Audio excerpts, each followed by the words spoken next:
بسم اللہ الرحمن الرحیم۔ ڈیئر ویورز، آج ہم بات کریں گے پاکستان کے ایک مشہور صوفی بزرگ اور مشہور ادیب واصف علی واصف رحمۃ اللہ علیہ کے بارے میں۔ واصف علی واصف کا جو ان کی جو تحریریں ہے وہ ایک جو چیز ہے اس کے محور کے گرد گھومتی ہے، وہ ہے انسان کو جو ہے خالق کی پہچان اور اپنی پہچان اور خدمت خلق، انسانوں کی فلاح کے بارے میں وہ بات کرتے ہیں۔ اور ان کا جو سارا موضوع ہے وہ سیاست پر یا اکانومی پر یا کسی اور موضوع پر وہ نہیں ہے، ان کا موضوع جو ہے عارفانہ ہے اور تصوف پر بیس ہے، اور وہ انسان کے مسائل جو ہے وہ حل کرنے کی کوشش کرتا ہے اللہ تعالیٰ کے ساتھ رشتہ جوڑنے کے ذریعے وہ یہ کام کرنا چاہتا ہے۔ ان کی تھوڑی جو تصانیف ہے ان کے میں لسٹ ڈاؤن کرتا ہوں۔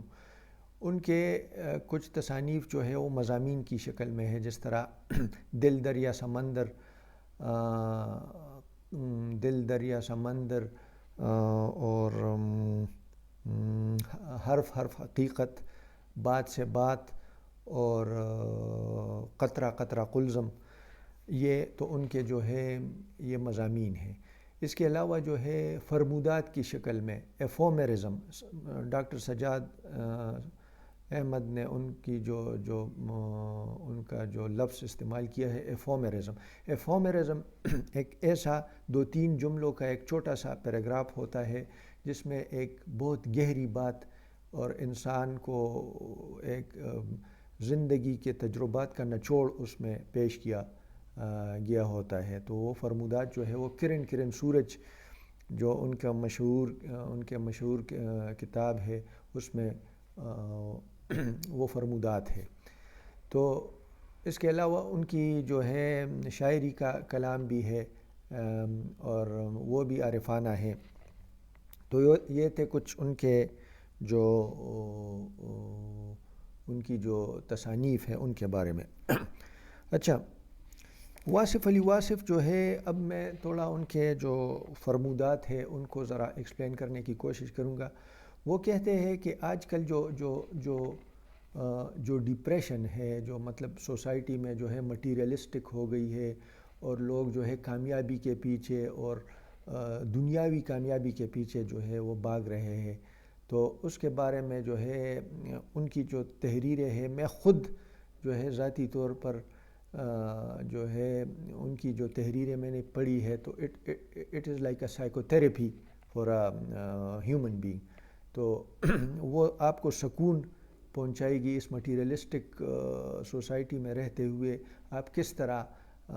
اپنے آپ کو خالق کے ساتھ، اللہ تعالیٰ کے ساتھ استوار کر سکتے ہیں اور ان کی مخلوق کے ساتھ استوار کر سکتے ہیں۔ تو ان کا جو مین ایم ہے ان کی تحریروں کا تو وہ یہ ہے۔ اچھا، وہ کہتے ہیں کہ اگر تمہارا حصول تمہارے حاصل سے کم ہو تو تم خوش رہو گے، اور اگر تمہارا حصول زیادہ ہو اور حاصل کم ہو تو تم غمگین ہوگے، ڈپریس ہوگے۔ تو اس کا مطلب یہ ہے کہ اگر ہمارا پلان بڑا ہو اور ہماری کیپیسٹی کم ہو تو ہم وہ پلان اچیو نہیں کر سکیں گے، تو ہم غمگین ہو جائیں گے، ڈپریشن میں چلے جائیں گے۔ یا دوسری صورت میں ہمارا جو ہے ہمارا ڈریم جو ہے وہ کم ہے اور ہم نے جو حاصل کیا ہے اس ڈریم کا وہ زیادہ ہے، تو ہم پرسکون رہیں گے۔ تو ان کا بیسیکلی یہ ہے کہ ہمیں جو ہے دنیاوی جو ڈریمز ہے، جو پاور کا ڈریم اور دولت کا ڈریم اور شہرت کا ڈریم، یہ جو ہے یہ ساری جو ہے فضول چیزیں ہیں ان کی نظر میں، اور ان کو حاصل کرنا چاہیے لیکن ایک طریقہ کار کے ساتھ۔ تو بیسیکلی وہ کہتے ہیں کہ مطلب اپنے دنیاوی حصول کو اتنا بڑا مت کرو کہ فرعونیت اور نمرودیت اس کا حاصل ہو، بلکہ موسیٰ علیہ السلام کی طرح زندگی جیو۔ وہ کہتے ہیں کہ ہم مسلمان جو ہے وہ جو ہے دنیا فرعون کی چاہتے ہیں اور آخرت موسیٰ علیہ السلام کی چاہتے ہیں۔ لیکن مطلب اس طرح ہمارا جو الٹا نظام ہے کہ ہم جو ہے فرعون کی دنیا چاہتے ہیں اور موسیٰ علیہ السلام کی عاقبت چاہتے ہیں، تو یہ ہمارا جو ہے تضاد ہے۔ اچھا، ان کا ایک اور قول ہے، آئی ایم کوٹنگ فرام کرن سورج، کہ اس آدمی کے پاس جاؤ جو تمہیں عمل کا راستہ بتائے، اس آدمی کے پاس مت جاؤ جو تمہیں علم کا راستہ بتائے، کیونکہ جو ہے عمل جو ہے وہ آپ کو گمراہی سے بچا لے گا۔ اور دوسری جگہ وہ کہتے ہیں کہ علم وہ ہے جو دل میں اتر کر عمل میں آ جائے۔ تو بیسیکلی وہ کہتے ہیں کہ اس آدمی کے پاس جاؤ جو تمہیں عمل کا راستہ دکھائے، کیونکہ علم تو آج کل ہر کسی کے پاس ہے، انٹرنیٹ کا دور ہے، انفارمیشن اوور لوڈ ہے، لیکن عمل جو ہے اس کے لیے آپ کو عملی انسان کے پاس جانا ہوگا۔ ایک اچھا آگے وہ کہتے ہیں کہ مربی کی اہمیت،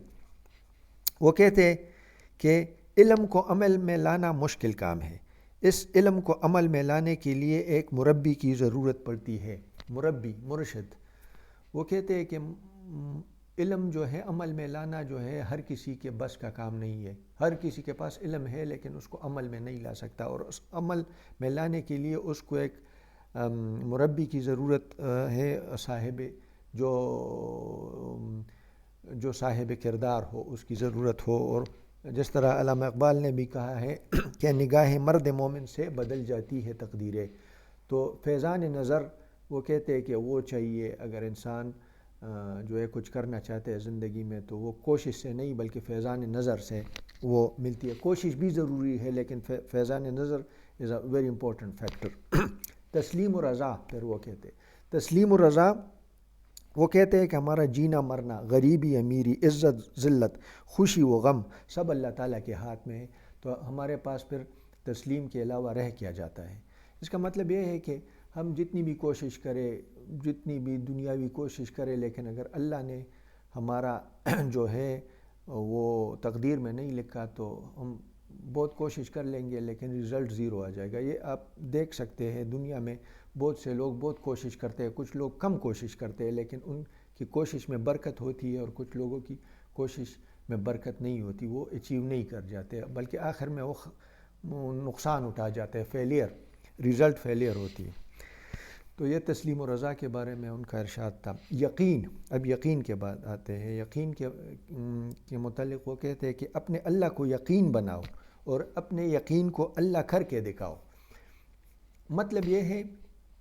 کہ جو بھی کام تم کرو اس کا نصب العین اس میں وہ یقین ہو کہ یہ جو ہے، مطلب یہ ہے کہ تمہارا یقین اللہ بن جائے، تمہارا جو ہر سٹیپ، جو تم ہر قدم اٹھاتے ہو تو وہ اس یقین کے ساتھ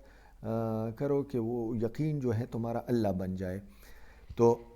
اس طرح یقین کرو۔ اور ڈاؤٹ میں وہ کہتے ہیں کہ مطلب یہ کہ ڈاؤٹ جو ہے زندگی میں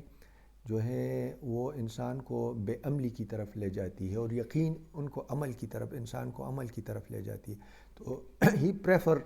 یقین، اور یقین کا مطلب یہ ہے کہ اللہ تعالیٰ پر یقین، اللہ تعالیٰ پر بالکل جو ہے اس میں کوئی جو ہے اگر مگر نہیں ہونی چاہیے، وہ 100% یقین ہونی چاہیے۔ تو یہ تھے ان کے کچھ فرمودات اور ان کی explanation. I hope you like the video, thank you so much.